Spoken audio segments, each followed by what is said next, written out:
Social మీడియాలో గత్తర batch భారత్లోనే కాదు విదేశాల్లో ఎలాంటి దేశాల్లో అంటే అమెరికా యూకే లాంటి గల్ఫ్ దేశాల్లో కూడా కులాలకు మతాలకు తాకట్లు వేటితోలు భారతదేశ పౌరులు ఎక్కువైపోయారంట. సుమారు ఒక ఏడాదిలోనే 3,000కు పైగా మందిని ఇంటికి పంపించారు. ఎందుకంటే భారతదేశంలో ఉన్నటువంటి అతి ప్రమాదకరమైనటువంటి కులపిచ్చి మతపిచ్చి ఉన్నటువంటి వాళ్ళు ఇక్కడ మంచి దోసుకున్న వాళ్ళు ఎక్కువైన వాళ్ళు ఎంజాయ్ చేయడానికి పోయిన వాళ్ళు 50% ఉంటారు. ఇక్కడ మంది భూములు దోసుకొని పేదోని కష్టం దళితుల భూములు వాళ్ళని కష్టం చేయించుకురు, ఈ దొంగలు రాసుకొని ఇక్కడ ఉంటే బాగాలేదని తిని ఆడ ఒరగబెట్టినకి పోయి మతపిచ్చిలు చెప్తా ఉన్నారు. అట్లోటోళ్ళు సగం మంది. ఇక మిగతా కొంతమంది కష్టపడి ఆశయం కోసం భూములు అమ్ముకొని పోయి చదువుకున్న వాళ్ళు కష్టపడితే వాళ్ళు వేరు. 50% మాత్రం మతపిచ్చిగాలు విదేశాల్లో భారతదేశం పరువు తీస్తూ ఉన్నారు. ఇక్కడ అదే పని మీద ఉన్నారు. ఇంకా ఊర్లల్లో ఏం తెలియదానికి ఇప్పుడు ఫేస్బుక్లల్లో యూట్యూబ్లలో కామెంట్లు పెట్టేటోళ్ళు సగానికి సగం ఇంటర్మీడియట్ లోపల ఉన్నోళ్ళే. వాళ్ళకి బూతులు తప్ప ఏం రావు. ఈ మతపిచ్చి కులపిచ్చి అనేది భారతదేశం పరువు తీస్తూ ఉన్నది. ప్రపంచ దేశాల్లో ఒకే సంవత్సరం ఒకే ఏడాదిలో 3,000 మందిని ఇంటికి పంపించారు. ఏంది సోషల్ మీడియాలో పోస్టులు మతం పిచ్చి సగం మంది గబ్బు కుల మతాలు మళ్ళీ అక్కడ భారతదేశం ఇప్పుడు ప్రపంచ దేశాల్లో ఈ అంటరానితనం లేదు, అన్టచబిలిటీ. ఈ అంటరానితనం ఎక్కడుంది? ఈ ఇక్కడనే ఉంది, భారతదేశంలోనే ఉంది. వీడు ఆ కులం అని ముట్టుకోవద్దు, అని ముట్టుకుంటే తానం చేయాలి, వీడిని పెళ్లి చేసుకుంటే వాళ్ళని చంపేయాలి.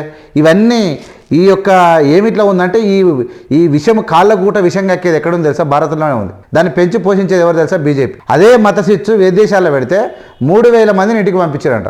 మళ్ళీ అమెరికా కానీ విదేశాలకు పోకుండా మొత్తం లైఫ్ లాంగ్ బ్యాన్ చేసి మరి ఇక్కడ వచ్చి వాళ్ళు ఎక్కడ గత్తరు లేపుతారో ఏమో.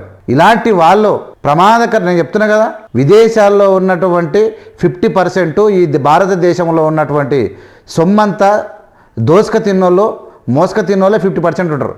కష్టపడి పేదరికంలో ఉండి చదువుకొని ఈ దేశానికి వచ్చి సేవ చేసే వాళ్ళు 50% ఉండొచ్చు. అలాంటి వాళ్ళు అక్కడ పోయి ఆ దేశాలను కూడా కలుషితం చేస్తారని వీళ్ళు ప్రమాదకారులను గుర్తించి బయటకు పంపుతారంటే దీనికి మించిన ఘోరం ఇంకోటి లేదు. ఈ మతపిచ్చి గాళ్ళతో జాగ్రత్తగా ఉండండి.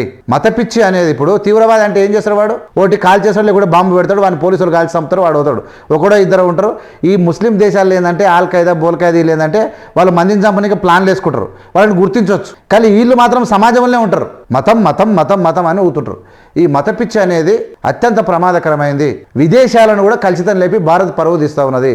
కాబట్టి మతపిచ్చిగాళ్ళు తగ్గాలని కోరుకుంటున్నాం అంతే. మతపిచ్చి వద్దు, మనమంతా మానవులం. ఏ మతం ఉన్నా నీ లోపల రక్తం నువ్వు కింద పడితే మేము రక్తం ఇవ్వాల్సిందే. నువ్వు ఏమైనా పోతే నువ్వు ఏమైనా దవాఖానలో పడితే డాక్టర్ మతం చూడవు. నువ్వు హిందూ అయినా ముస్లిం అయినా క్రైస్తవుడైనా సిక్ అయినా ఎవడైనా నీకు ట్రీట్మెంట్ చేయాల్సిందే. డాక్టర్ల వృత్తులు ఉండాలి, మనం అంతా మనుషులం అన్నటువంటి భావన ఉండాలి. మతం అన్నటువంటి తేడాలు చూసేటువంటి ఇది ప్రమాదకరమైంది. మతపిచ్చి వెనుకనే ఆనుకొని ఉంటుంది కులపిచ్చి. ఈ కులపిచ్చి మతపిచ్చి అత్యంత ప్రమాదకరమైనవి. వీటిని తగ్గించుకోవాలనేది సమాజం చెప్తుంది, లేకుంటే భారత్ పరువు అవుతుంది. జై భీమ్, జై భారత్. చూస్తూనే ఉండండి ABM media. Thank you so much.